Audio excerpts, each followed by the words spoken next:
ሰላም ተማሪዎች እንዴት ናችሁ? ኢየሩስ ነኝ ከግሎብ ዶክ አካዳሚ። በዛሬ ሴሽናችን ደግሞ ሌላ ሰብ ቶፒክን ስንጀምር ኮንሱመር ማክሲማይዜሽን ፕሮብለም የሚባለውን ሰብ ቶፒክ እንጀምራለን። ዛሬ ደግሞ ስለ ኮንሱመር ኢኩሊብሪየም ምንድነው፣ ዩቲሊቲ ማክሲማይዜሽንስ ምንድነው፣ አንዳንድ አሳምፕሽኖችን ከዚህ ጋር በተያያዘ ደግሞ ምንድናቸው የሚለው ነገር እንመለከታለን ማለት ነው። ሶ ኮንሱመር ኢኩሊብሪየም እና ዩቲሊቲ ማክሲማይዜሽን ስንል በቃ ስለ ዩቲሊቲ ያወራንበት ምክንያት እስካሁን ድረስ ዓለም ምንድነው የተጠናው ምንድነው በተለይ ስለ ካርዲናል ዩቲሊቲ ቲዮሪ ስናወራ ለምንድነው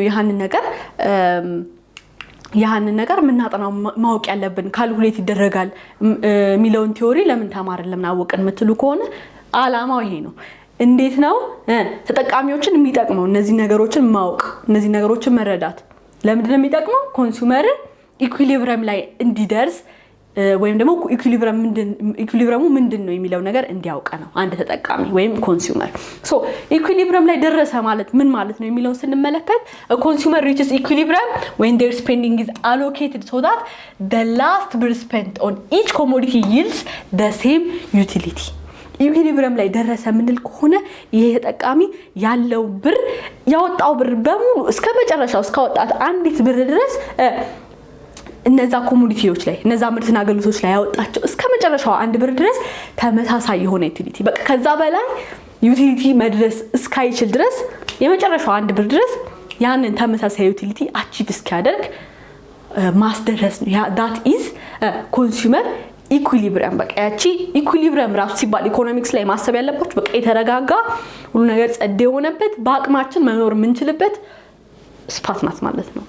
ኦኬ ሶ ዩቲሊቲ ማክሲማይዜሽን ታዲያ ምንድነው የሚለውን ስንመለከት ዩቲሊቲን በቃ ስሙ ይናገራል አይደለ መድረስ ከሚችልበት ከፍተኛው ጥግ ድረስ እርካታችንን መድረስ ከሚችልበት ከፍተኛው ጥግ ድረስ ማድረስ ነው። the most satisfaction possible from the available budget ባለን በጀት በምንችለው በአቅማችን ማክሲመም ዩቲሊቲ ማክሲመም ሳቲስፋክሽን ትልቁ እርካታ ላይ መድረስ መቻል ነው ማለት ነው። ታዲያ በጀት ምንድነው? I think familiar ናችሁ ብያስባለሁ። ነገር ግን የአንድ ኮንሱመር በጀት ወይም ደግሞ የአንድ ተጠቃሚ ገቢ ምንድነው? it's the purchasing potential to buy goods and services ምርትና አገልግሎቶችን የመግዛት አቅሙን የሚያመላክትልን ነው። እንግዲህ ተጠቃሚዎች ገቢያቸው የተወሰነ ነው፣ ገደብ አለው የአንድ ሰው ገቢ አይደለ? ስለዚህ ያ አቅማቸውን ያሳየናል ማለት ነው። እስከምን ድረስ መግዛት መሸመት መጠቀም ይችላሉ የሚለው ነገር የመግዛት አቅማቸውን purchasing power የምንለው ነገር ይገልጽልናል ማለት ነው። ሶ ኮንሱመር ኢኩሊብሪየም በደንብ ከማንሳታችን በፊት አሳምፕሽኖች አሉት። ስለ ካርዲናል ዩቲሊቲ ቲዮሪ ስናወራ ካስታወሳችሁ አሳምፕሽኖች ነበሩን አይደለ? አሳምፕሽን ምንድነው? ስለ አንድ ነገር ከመነጋገራችን ከማውራታችን ከማጥናታችሁ በፊት እነዚህ ነገሮች አሉ ብላችሁ አስቡ፣ እነዚህ ነገሮች ትክክል ናቸው ብላችሁ አስቡ ለመረዳት እንዲመቻችሁ ብሎ የሚገልጽልን ነገር ነው። ሶ ኮንሱመር ኢኩሊብሪየምን ኤክስፕሌን ከማድረጋችን በፊት አሳምፕሽኖች አሉን። የመጀመሪያው ምንድነው? ኮንሱመር ራሽናል ነው። ራሽናል ነው ማለት ምን ማለት ነው ብያችኋለሁ ባለፈው።